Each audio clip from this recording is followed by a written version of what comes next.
Hey everyone, Matt here from VapeRev. In this week's EDU, I'll be demonstrating how to build a coil for the SQuape by StattQualm. The method I'll be using is a micro coil with a cotton wick. However, you can use a standard coil with eco wool as well. Hopefully by the end of this video, you'll be proficient with rebuilding your own SQuape. So here we go. So before I demonstrate the rebuilding process, I'm going to walk you through some of the tools and materials you'll need for it. So you're going to need some needle nose pliers, some e-liquid.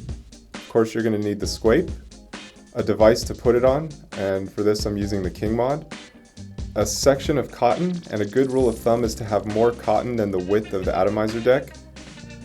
About a 6-inch section of Kanthal. For this I'm using 28 gauge, and a drill bit or something cylindrical and small to wrap your coil around, a flathead screwdriver, some scissors or snips, and also I like to use an atomizer mounting deck of some sort. I'm using the Hive by Atomizer for this. It just makes it easier to attach your coil when you get to that point. So before I actually demonstrate how to wrap the wick and coil, I'm just going to walk through the main components of the SQuape itself. This top section right here, which threads onto your atomizer deck, is your tank. So if you remove that, you notice the inside, there's your chimney, and you can remove that with an Allen wrench if you'd like to clean the tank. This tank's already cleaned out, so I won't be removing it for this video. Set that to the side for a second. And then this is the actual atomizer deck. This part right here is a treated aluminum, so it's treated in such a way where if the coil touches it, it won't short out the atomizer, which is a nice feature of this. And the channel in the middle right there is where your wick's going to sit, and then the circular portion in the middle is where the actual coil is going to sit, and the leads of that are going to attach to these posts right here. So I'm going to just take that and thread it onto the Hive. And before you begin, just make sure that your posts are backed off a little bit. They are knurled, so it gives you some grip to actually unscrew it with your fingers. And that's where your leads are going to sit, just so you have space. Alright, so now I'm going to actually wrap the coil. So I'm going to take my drill bit. Like I said before, the one I'm using is a 5/64. And I'm going to place the Kanthal underneath it, leaving a couple inches on top so that you can have something to attach to the posts. And what you're going to do is just start wrapping, and for this wrap I'm going to do a 6-7, meaning that there's going to be 6 wraps on one side and 7 on the other. So since we're doing a micro coil, you want to try to keep the wraps as tight together as possible. So I'm just going to start with 1, wrap it around like this.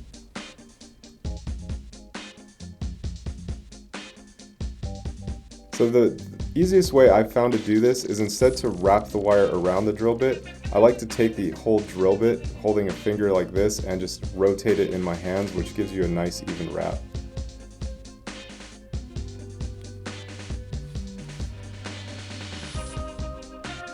So once you get a couple started, it's a lot easier.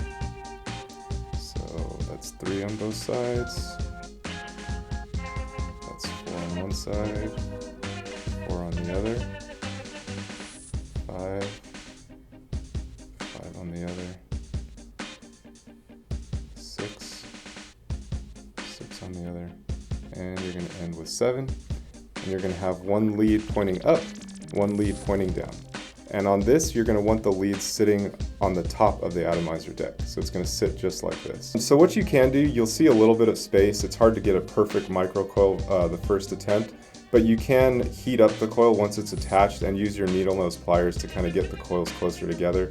So it's not really anything to worry about. Just keep an eye out for hot spots, and we'll work through that once we get it attached. So now you can go ahead and actually attach the coil. So leave it on the drill bit to keep it intact. Go ahead and place this right in the middle of the channel, like this, and you want your coil actually sitting in the middle of that circular portion. So now you can go ahead and just wrap your leads around. I, as a rule of thumb, always go around clockwise, which adds tension to it as you're tightening it down. So once you get it wrapped around, use your screwdriver. Go ahead and get it nice and snug. And then I usually just take my lead, kind of test to make sure it's attached, and you can do the same on the other one.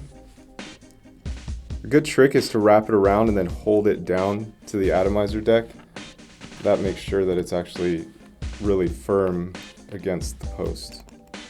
Tighten this post up here, make sure it's nice and snug. And then just test to make sure it's anchored. All right, it's anchored pretty well. All right, so then you can go ahead and just remove the drill bit. And you can see that the coil is still intact right there. There is a little bit of space, so I'll show you how to get rid of that in a second. So now what you can do is just remove the excess wire. Just spin it like that. And now we're ready to start test firing it. So as you can see, I've threaded the SQuape onto my device, and now I'm going to start test firing it. A method for test firing is just to pulse the button quickly, like that, and that'll heat it up, but it won't get it too hot, so if you do have a hot spot, it won't pop your coil. So what I'm looking for when I'm looking for hot spots is some of the coils lighting up a lot brighter than the other ones. So you can see as I'm pulsing it, it'll start lighting up in the center. None look like they're burning a lot brighter, but what I'm going to do is just heat it up a little bit and then use my needle nose pliers to just kind of crimp it together like that.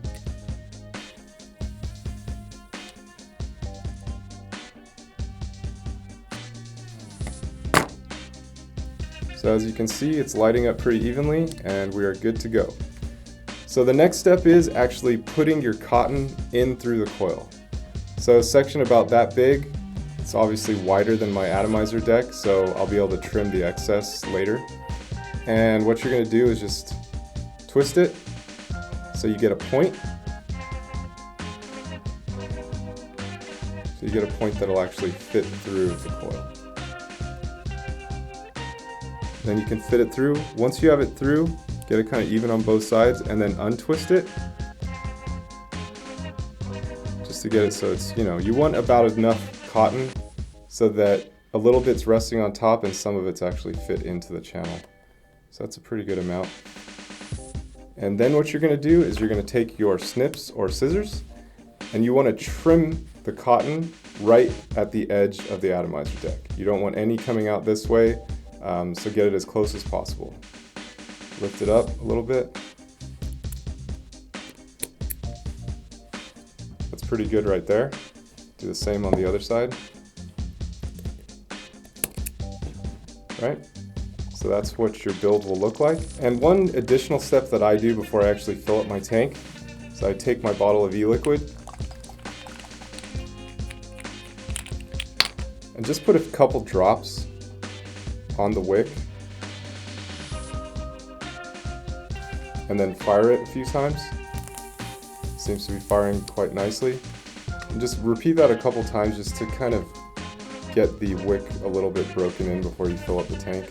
This also gives you an idea if you have any hot spots while the wick is actually saturated, because it will burn differently than when it's dry. So you got that. So that's our build. Everything looks good. There's no hot spots. It seems to be burning evenly. It's putting off a nice amount of vapor. The final step is to fill up your tank. And to do this on the SQuape, you're going to want to run e-liquid down the side so it doesn't go down the center of the chimney right there.